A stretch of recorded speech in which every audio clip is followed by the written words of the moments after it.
And 5, 6, 7, 8. Hey everyone, welcome to the Smart in Public podcast. This is a podcast that discusses business, career, and life through the eyes of public relations and communications experts. I'm Katie Boyson. I'm Katie Duffy. We've got a good one today. So we were brainstorming yesterday. We've got this production call every single week that we kind of go through and talk about topics and what's hot and what we want to chat about. And there were two things that really kind of stood out to us for this episode. One is really around the evolving kind of ladder up and getting into the role of the Chief Communications Officer or the CCO. So we're going to talk a little bit about that today. And I know Eleanor Hawkins from the Axios Communicators newsletter put out a great piece around this that kind of sparked our interest in our conversation around this initially. But we're going to dive into kind of thoughts around that and what it is and why it matters and what's interesting about how comms is evolving because of some of these insights brought to the fold. And then we're going to take a hard right and dive into the Jaguar rebrand. I want to say Jaguar because that's how they say it on the commercials, but also without sounding like a douche. And like, I want to say Jaguar. Jaguar. How do you say it? Jaguar? Jaguar. Jaguar. Now I want to say Jaguar. No, Jaguar. Jaguar. I don't know. Jag, I guess. I don't know. Well, let's get into it. I mean, maybe that's part of their problem is none of us know how to say their name. I know. I think that's the least of their problems, to be honest, at this point. Okay, we want to start with Axios? Yeah. With the CCO stuff? Let's do the, serious topic first. And yeah, okay. Fun. Cool. All right, so let me just set it up. I've got some notes here, and I'll just kind of read through. For those of you that haven't read that article in the newsletter, I'll kind of set up all of the context, and then we'll just dive into it. So, and we can link to it as well after the episode. Yeah, that's a good call. I'll link to it.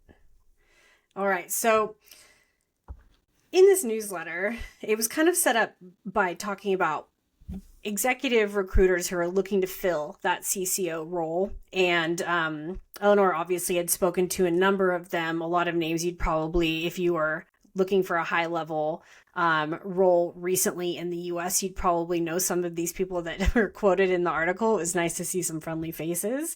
But these executive recruiters ultimately were concerned about a lack of succession planning in communications in the corporate affairs space. And so why that's important is because a lot of the times the CEO is tied to the CCO that is in that position because of the close and tight relationship that you have to have within the CEO and CCO. So what that means with lack of succession plan and the concern that they have around it is that a couple of things. One is that the CCO tends to go when the CEO goes.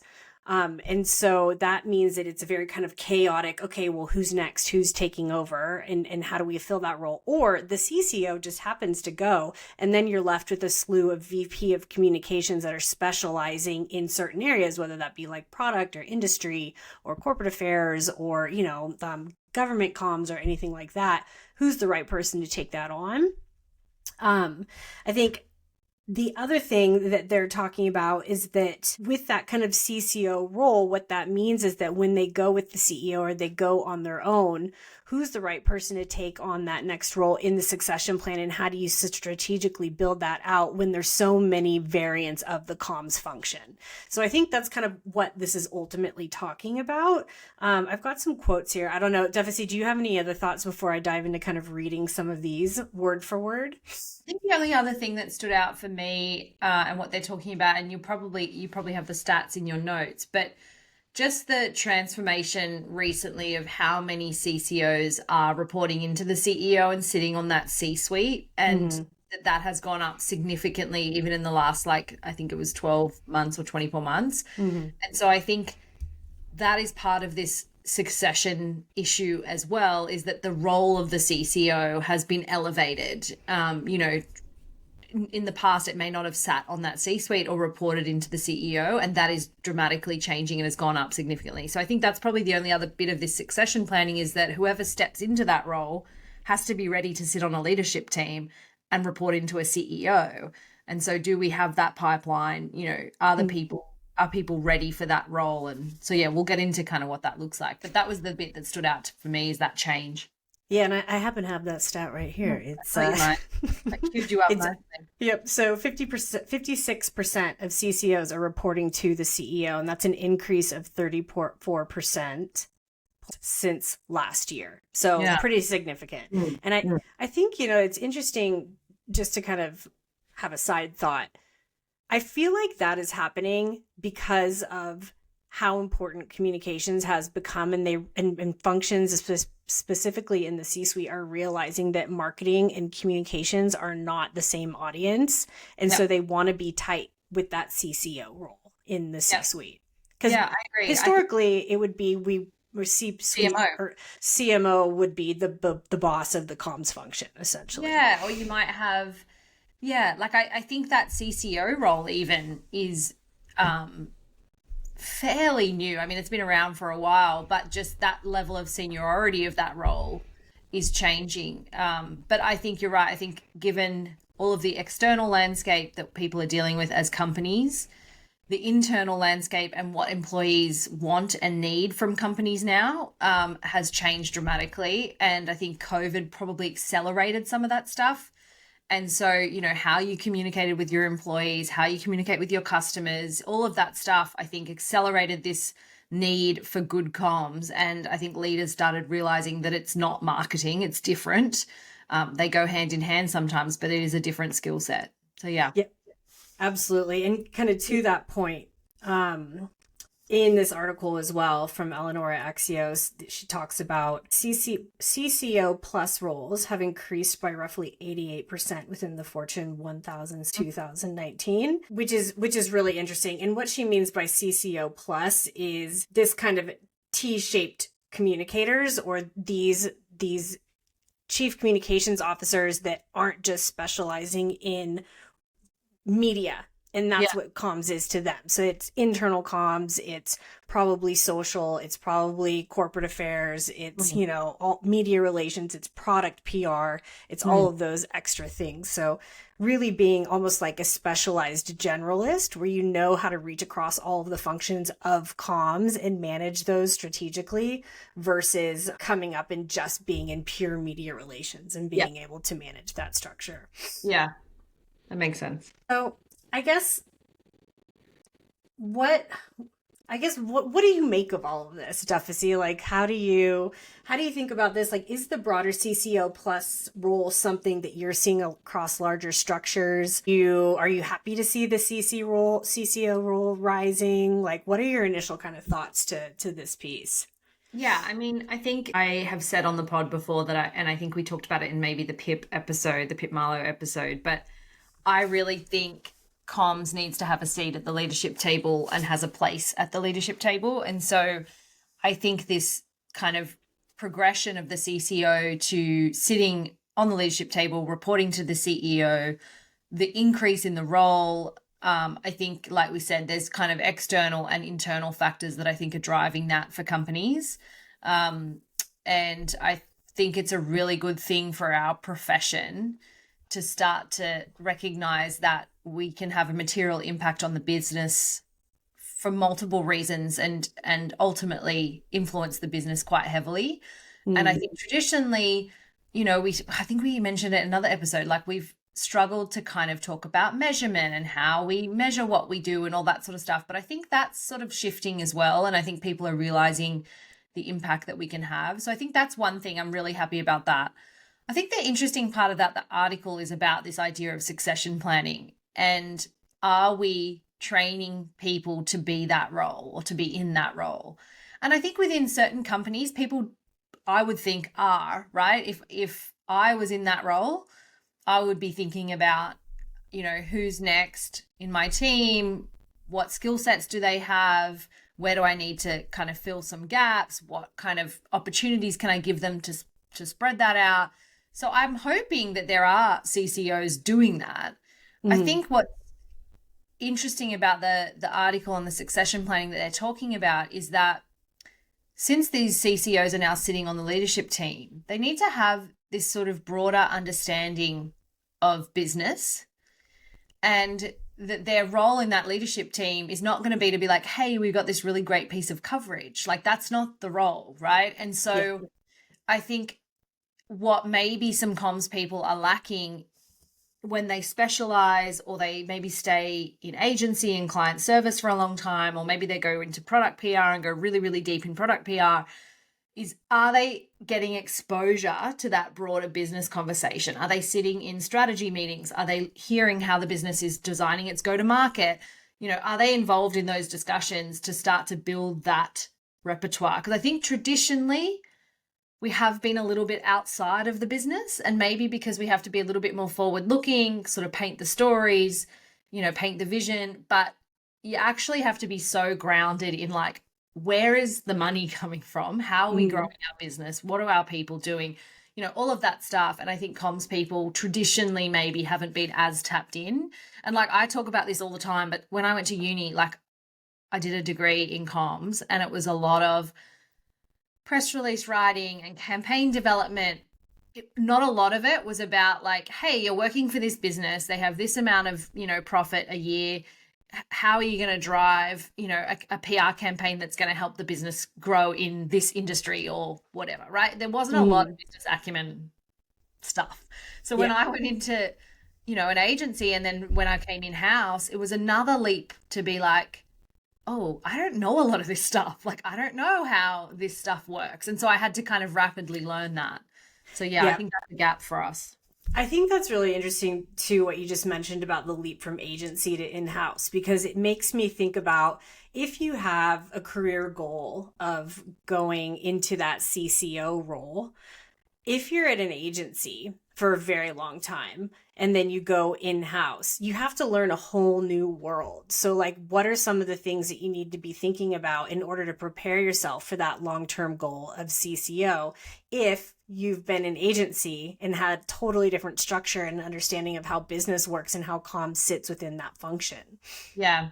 And it's not to say you can't, but I think if your aspiration is to be a CCO within one business, then some in-house experience is probably worth doing. And not everybody wants that, right? Some people want to run an agency and that's what they want to do, and that's great. And I think if I had that aspiration, I'd be saying to myself, oh, I better get back into agency if that's what I want to do, because I've been in-house for quite a long time now, and I don't think I understand all the mechanisms of how an agency should run, could run, you know, business development, all of that stuff, because I haven't had to pitch. Yeah. I've worked for one, you know, so I think it goes both ways. It just depends what your aspiration is. But my personal belief is, if you want to be that CCO role for a big business reporting into a CEO, I do think you probably need to spend some time in-house to just, it is different. And I don't know if, you know, people can disagree with me, but I do think it is different when you move in-house. The things that you start to have to do, and the stakeholder engagement and the budget management and all of that stuff, is just different. Yeah, I totally agree. I think also, when you're in an in-house role and you're junior, I think there's a few things that you need to be thinking about if that is your goal to be a CCO as well. Like, you really need to think about, do you understand and have relationships across the sales team? Do you have relationships across like your services team, or any other functions of the business that is talking to customers and like out there foot to pavement every day? Because I think your sales team, but in particular from a comms perspective, I feel like is your biggest weapon. If you can build really strong relationships within those functions, then you can unearth stories that you might not necessarily would have been aware of otherwise. And so leaning on figuring out how to understand what the priorities are across the business from a different role or function, and then how comms makes a play and how comms benefits that or that part of the organization, I feel like helps you learn the business so much more. You're like, how do I help this team? Okay, how does this team help me? Yeah, and I think you become a better comms person if you can have empathy for the different roles in the business. Like, it's very easy as a comms team to be like, oh, that sales team, you know, they're really just, but I often think gosh, that's a hard job, right? That's a really high pressure. Yeah. Got to make your number every month, every quarter, dealing with customers, the pace of which certain, companies move can be really challenging to keep up with messaging and products and all that sort of stuff. And so, yeah, I agree. The more you can partner with the business, demonstrate the value that you can deliver as a comms person, the better. The other thing I'd say for more junior people in-house is like asking for opportunities to learn or shadow where you maybe have a gap. And like good examples would be if you've never worked for a listed company and you want to learn how to do earnings or that kind of thing where it's like a very specific skill set, but ultimately you'll need to know how to do that type of PR. I think putting your hand up and saying like, I'm happy to shadow for a month. And yes, it might mean a bit more extra work, but it gives you that kind of next level of your skill set. So I just think thinking about those types of areas where you might be doing product PR for one product, but that doesn't mean you can't ask to go and learn how to do something else or sit in on a meeting. I just think not enough people ask for those opportunities. And I know when I had a team, I would have been happy to bring anyone into a meeting or come learn how to do something or whatever it might be. But I think otherwise you can get pigeonholed like, oh, that person's really good at product PR. So like, let's just keep getting that person to do product PR. I also think it's not only within the comms function. So say you're a product PR person, you want to learn about international comms, so you sit in on their planning meetings, you know? I think it's also in order to make an impact throughout the rest of the business at that more strategic senior level, you need to be able to ask and have the relationships with your sales teams or with your service teams or whatever to say, can I just listen in on like your quarterly meeting and sit in on those calls? And then you understand what their priorities are and how they're talking about customers and what challenges they're seeing as well. And I think that's a huge benefit if you're able to build those relationships and kind of understand it from that perspective. Yeah. And likewise, we've always operated in every role that I've had. And even on the agency side, I used to ask for this, but is bringing our agencies in-house, a day a week if they wanted to, and obviously the funding to be able to do that. But if you can, like, to me, that's invaluable for many reasons. But if I was at an agency, that also gives you some exposure to how the in-house dynamic works, because you hear your client in the office, you see who comes up to them and asks them random questions, and you're kind of absorbed into the business in that way. And organically, like if we had an agency person with us, we'd be like, oh, we're going over to this meeting. Did you want to jump in? Which we would never have invited them if they were over at their office, because it's not. But it gives you this like organic way of kind of hearing and learning. So that would be my other advice for agency people is like, if you can swing it, go and work from your client's office for a day, I loved doing that. I remember when I was agency side, Qualcomm was one of my clients and they would fly me down once a week just to do 2 days in the office. Yeah. And I learned so much and made so many great relationships just doing that outside of the comms team. And it also helped me like build trust with my client to where they would just send me into meetings if they had a conflict. So like I'd be on the ground there and they'd be like, all right, Boyson, you go in and then I'm going to do this meeting over here and just let me know how you go. Like, I don't know. I really enjoyed doing that. I didn't really think about that until you just mentioned it. But yeah, what else from a succession planning point of view? Well, I think outside of just the succession planning piece, more around, what are your thoughts on the broader comms, like on the broader comms team and what that's turning into and what that's about to like morph into with this kind of CCO plus role? Like, what do you think should fall under that umbrella from a comms perspective? I have really strong opinions about this. I know you do. That's why I'm asking you this. I don't know. Like, it's a hard one. I think obviously the core things, internal comms and what I would call, external comms is so hard to like, so let me break down what I think sits under external comms. So I think anything, obviously media relations, sure. I think exec comms. So we're an exec, a CEO probably, and maybe if depending on the structure of the business, there may be some other execs you include in that, but executive comms. So where executives are speaking in a public forum, you know, anything like that is not necessarily going to drive media, but is in that external world, I think should sit in comms. I think this is where it gets tricky. I think owned content, potentially. Now, there is an argument to be made for it to sit. I mean, maybe marketing should sit under the CCO of the future. Who knows? I don't know. Controversial. It's just, I think it's interesting because I think ultimately marketing, depending on the business, can look different, right? So I think in some businesses, brand, and, you know, maybe that includes sponsorship and, you know, things where it's like, how are we showing up as a brand? What does that look like? I think that should sit underneath the CCO. And then you have a brand specialist who thinks about that. That could also sit in marketing, right? Other businesses are like core demand gen, need to drive the pipe.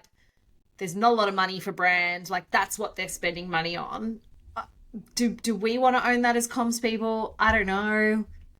I personally probably don't. But like, that's where I think it gets tricky, is because I don't think we want to be a demand gen engine, but I think we want to have a sense of who are we as a brand and how are we showing up in the market. And so that's where it gets, I guess, for me, a little murky, but like, I would want brand and some owned content. I think of owned content and brand as like, that's such a good opportunity for the newsroom, right? So having two different types of owned content on your website where there's like very kind of demand gen, like sign up for this like webinar, that kind of thing. And that's the blog. And then there's the newsroom, which has its own kind of thought leadership and executive content and press releases and all of that stuff. Like maybe there's two different avenues there. And then comms would own newsroom content. And then I also have a really strong opinion about something that should be under the CCO umbrella is keynotes. So writing company keynotes for events, particularly like the opening main keynote. Like we don't really care about breakout sessions as much, but where our C-suite, like, you don't want those. But our C-suites, like we should be writing and managing all of that language in partnership with our product team and our design team. And also, this is a dreamland, right? So we can create it however we want. So all I'm saying is, I'm the CCO. So yeah, sure, I'll take keynote. I just want to have someone on my team who loves doing that because that's how Lisa and me. Yeah, you hire somebody to do that. Like that's not. If I have a head count for all of these, then I'm obsessed. Yeah, sure, I'll take that. No, I agree with you. I think like, again, I think it comes back to this idea of like, you're probably going to have your most senior exec as part of that keynote at some point. So, you know, what does that look like? How's that exec showing up? So that exec comms piece, but also like, it's the statement about the brand. It's the big moment. Often the keynotes will have news. So like that ties in anyway. So I don't disagree. I just laugh because like I hate making decks. Like, well, listen, the design team is making the deck. So like as long as someone will build the deck, then great. And then I guess there's some other areas that like, again, it depends on the structure of the business, right? So there's some areas like investor relations, government relations, like they would probably traditionally sit under like a corporate affairs function. Yeah. Which, you know, could sit under legal, could sit in CCO. Like I think you could figure it out what makes sense. I think just the important bit of all of those is that there is a super tight alignment between the groups. So, you know, I'm not precious as to those sitting under, but I think that's where there needs to be really, really tight alignment. And I've seen it work in all different ways in terms of structures for those types of functions, because some businesses need that more than others, right? And so some businesses need a really, really strong, big government relations team, investor relations team, and other businesses won't need that. They might need one, and therefore that could probably sit under the CCO if you were creating sort of this banner role. Yeah. Was that enough? Should we take more? And obviously in this magical dreamland, we have like heaps of budget as well. Yeah. Endless headcount, tons of budget, and, you know, just full executive support whenever we need them. They're on the phone. Everybody just thinks we do a great job. They just want to give us every function in the business. Okay, good. We've solved it then. That's perfect. That's what it should be. All right, you guys. I'll just wait for the executive recruiters to give me a call.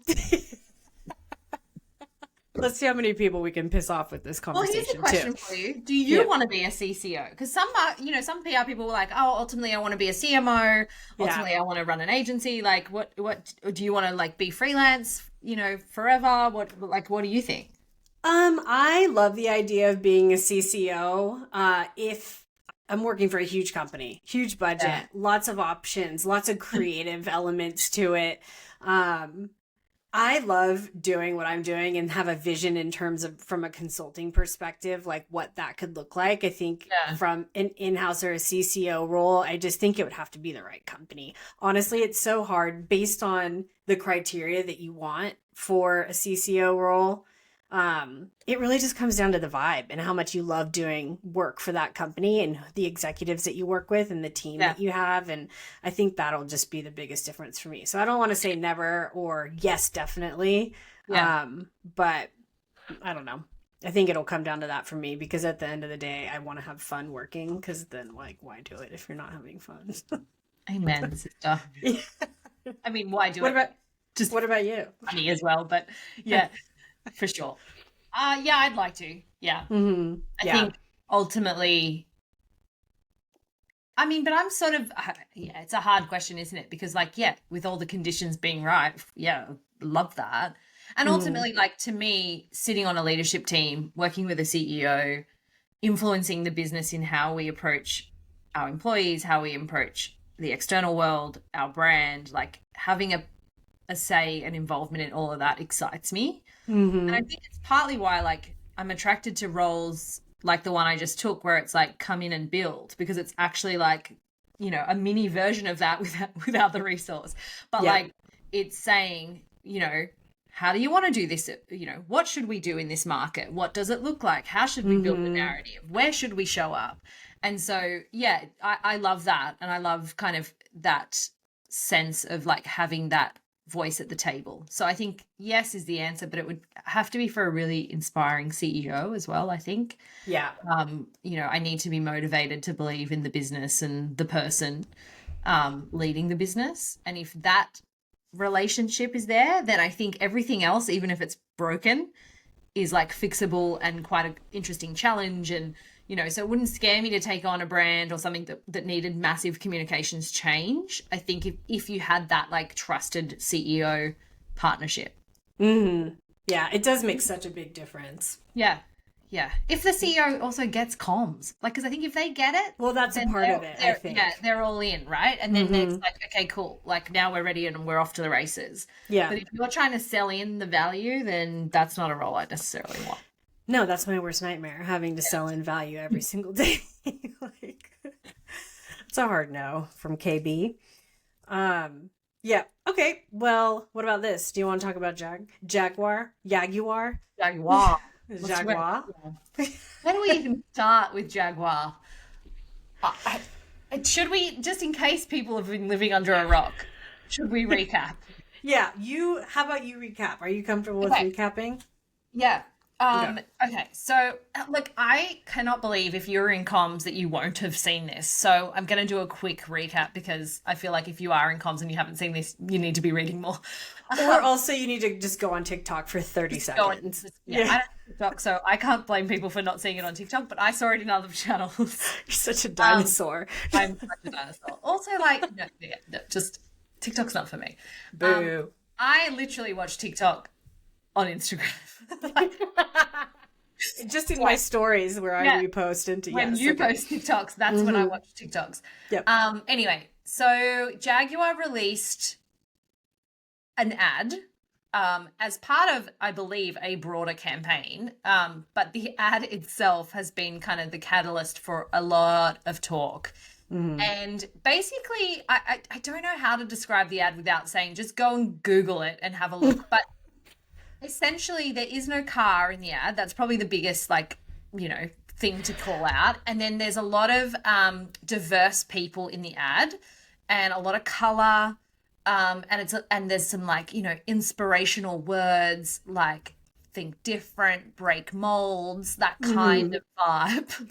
Can I give it a stab at trying to paint a picture? Yeah. So here's how I would describe it vibe wise. So It's like the Paris opening of the Olympic ceremony Oh, good has one. a baby with the Gap swing commercials of the early 2000s. But I'm going to roll with you. You never saw the Gap dancing commercials like in the I don't think so. 2000s? Did I that don't not? I have- mean, Gap's not really a thing over there, is it? No, so I don't think we would have got those. Oh But my now I'm God. going to go and Google them. But that's okay. Our US audience will get it. Okay, great. I think you nailed it with like Paris opening ceremony / Celine Dion extra. And I would say mixed with like a color run. Yes, a color run and maybe like a Rufus Du Sol music video. Perfect. Yep. And keep in mind, this is for a car brand. Yeah, so some of the issues that people were saying is that there was no car Yep, in no- the commercial at all. So it could have been anything. Not a Ooh, wheel, like not a steering wheel. no. On And it. there was a rock. It was people sitting on a rock, essentially. Yes. United On some Colors sort of Benetton. lunar landscape, it was unclear to me. Mm-hmm. United Colors of Benetton. That'd be a better reference. Great reference. Thank Great. you. Yeah. Yeah. So now we've painted the picture. Sorry. Yes. I'm all No over the car. place. That's Okay. probably big things. So, what are some of the criticisms that you're hearing then? Like, other than no car? So in my feed, when this all, so I have a couple of people in my feed who have worked on car brands before. Mm-hmm. A lot of the feedback, and I'm not saying this is a bad thing, but a lot of the feedback was like, it's unheard of to not put a car in the ad. Like, car advertising and marketing has been done pretty similarly for a long time. And it's like, you know, if it's a ute, it's the rugged driving up the mountain shot. If it's a luxury car, it's usually like that coastal drive and, you know, it twists and turns and the ocean's there and it's a luxury car. Mm-hmm. So a lot of people were like, wow, like it's bold / crazy not to put the car in it. So that's one. I think the other element of this is like, and I'm not saying this is my opinion, but I think that a lot of people thought they were trying to be really woke and like over rotated to diversity, you know, showing different, like I don't necessarily agree with that, but I think that was kind of what people were sort of saying is like they're trying to be too of the now and, you know, putting as much as they can into this sort of spot. So that was kind of the other thing I saw. And then I guess just in general making fun of the ad itself, like, you know, some of it doesn't really. What does it mean? What does it mean? What are they trying to say? You know, I just think it's a really interesting shift for a couple of reasons. Like, optic wise, we went from James Bond in a Jaguar. And that was like the luxury kind of element. this is where my knowledge starts. Okay, cool. I mean, it's Jaguar Range Rover or Land Rover is like the combined company. Yeah. And so, you know, James Bond, obviously English dude, Daniel Craig, here's my number. Like He's married. it's oh, okay, never mind then. I'm married too. Never mind. But yeah, but like, so you had this very like expensive, luxurious, sophisticated, high-tech kind of image. Yeah. And then you went all the way to no car in the ad. And I wonder if the criticism that we're hearing so loudly on, you know, TikTok and from like articles, if the criticisms are actually coming from like car fanatics who expect something of the brand. Because honestly, I never think about Jaguar when I'm thinking about buying a car. Like, that is never an option for me for a couple of reasons. To be honest. Well, yeah, no. Why it's interesting because I think. But even dream car, if you were to like, my dream car is, you would never say a Jaguar. No, I would not. No. Yeah, correct. And I don't mind, like, I like cars. So like maybe car people are mad. I think Jag particularly has a sort of core audience. And like, it's interesting. Someone on my feed talked about his dad loving Jags as kind of like always wanting one and had always loved it. And one day he couldn't buy him one, but he hired a Jag and took his dad out for this drive, this classic Jag. And then he was saying that, and then his dad had passed away, and then he was talking about that he now owns that sort of classic Jag, and that when he drives it around, people still stop him and like talk to him about it, right? Yeah. And he was kind of saying they've sort of just missed who their audience is, who, you know, and I haven't looked up the stats, but, you know, if let's say their market was declining, people weren't buying Jags, like, is this ad going to get them a whole new category of people buying Jags? I don't know. I did look into that, and let me tell you. So, so I uncovered maybe a few months ago, they actually stopped producing cars altogether. They also, before that, had gone up to like a luxury price. So they were making them like Bentley price. And they wanted to have the super luxury. So maybe people were like, oh, it's going to create exclusivity. But then they came out with this rebrand that feels like a makeup commercial, you know, or something that's super accessible. Or like maybe there's a long-term strategy with this brand. Like maybe they're hoping to like get a bunch of cool buzz and do one commercial and then do a series of commercials that then like explained it. Well, that's what I was hoping, is like maybe it's just one and then it's like the next one. And look, are we all talking about it? Yes. Sure. They have a shit ton of media coverage on it, for good or for bad. Like some of it's not great. But like I've talked more about Jag in the last however long than I probably ever have in my life. Yeah. So from a brand recall perspective, like, will I forget the ad anytime soon? Definitely not.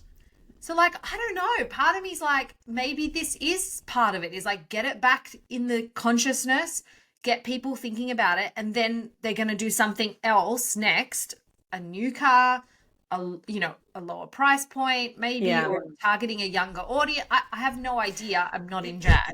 It's all speculation at this point. That's really just what we're doing. But I do think it's interesting from an optics standpoint, and then taking into context kind of like some of the business decisions that they've had over like the last 6 months. It's interesting what they're trying to do with the brand. I do worry that like at the end of the day, have they thought about who their customer is, and is this really and maybe they have, like, I'm sure they have. I mean, let's face it, like, let's give them some credit. I honestly don't. I mean, I'd love to give them credit, but I honestly don't know if they properly understand what the brand means to people. Like, I almost feel like they were just taking a punt on it and seeing how it goes. But isn't it scary to think about how much that ad would have cost to, like, if you haven't thought about, like, I'm like, you just made quite a, and it's, I don't know, like, part of me also, the arrogance of it too. Didn't show the car. I'm kind of like, well, you know, somebody's got to do something different in a way. Like, is car advertising right for some change? I don't know. You know what I think it would have been better is, like, you know, it's Super Bowl commercials. I don't know if you're that familiar, but like, yeah. Okay, so that I'm familiar. You know how like in the Super Bowl you would have 6 Doritos commercials. And the first one would play into the second, into the third. And like they told a storyline, but it was all within one game. Yes. You know? And then everyone had the context. Like, would it have been better if they did a series of storylines and that was number one, and say it was like through big game, you know, like that. Like, that probably would have been a better play than just the one. If I look at the messaging, right? They're saying like break the mold, be different, essentially. Mm-hmm. So what I'm hoping, like, I was waiting for the end to be a different type of car, like something that they've done differently, something that they've broken the mold on. What if it was just a bicycle? Like, I don't know, they like, you know, if they were launching their electric car, not that that's breaking the mold anymore, but you know, whatever it might be.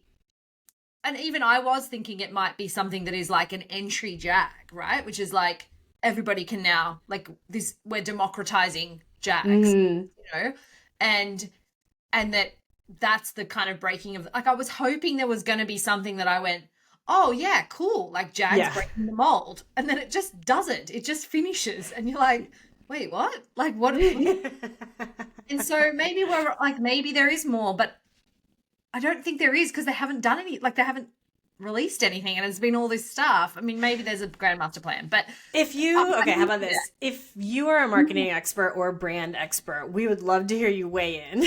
Yeah. Please. Honestly, if you do the PR for Jaguar Land Rover. Honestly, I would love that. I actually think I know someone who does do the PR. Really? Why aren't they on the show right now? I know. I'm like, oh, do I? Anyway, that's a side note. I will send a private DM to Are they going to be your friend after we put this out? That's what I was just thinking. I was like, well, we've just... But actually, I feel like we've been fair. We're kind of saying, like, if there's a follow-on and if there's a messaging campaign that's going to come out and a car that makes sense, or like they're doing something, then I'm okay with the ad for now if that's the plan. I also feel like we've solved nothing. We've just asked a bunch of questions and speculated, which hey, we're not here to be offended by that. Problems. We're just here to raise awareness. Yes. That ad is probably one of the weirdest ads I've seen in a long time. We're here to get to thinking, people. Get you thinking. Go and have a look at the ad. Tell us what you think. Yep. I do want to hear from someone from Jaguar Land Rover. Please call us. I want to believe there's a master plan. I want to, but I'm just not sure there is. But hey, like I said, we're, what's that old adage? All PR is good PR.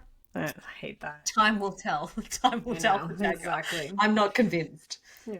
Do you have a dumb in private this week? God, I don't know if I do this week. Is it sad that I'm sad I wasn't dumb this week?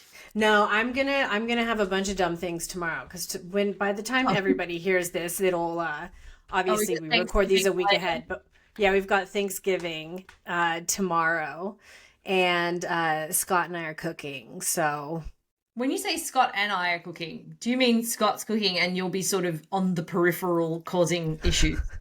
Yes. So Scott will be cooking. I will be sitting on the counter eating cheese and and offering to chop things and him being too scared to let me. Yeah. Okay, cool. So you'll have a stockpile then. There'll be something that's happened tomorrow. Something will have gone wrong. I know. I promise to be dumb this next week.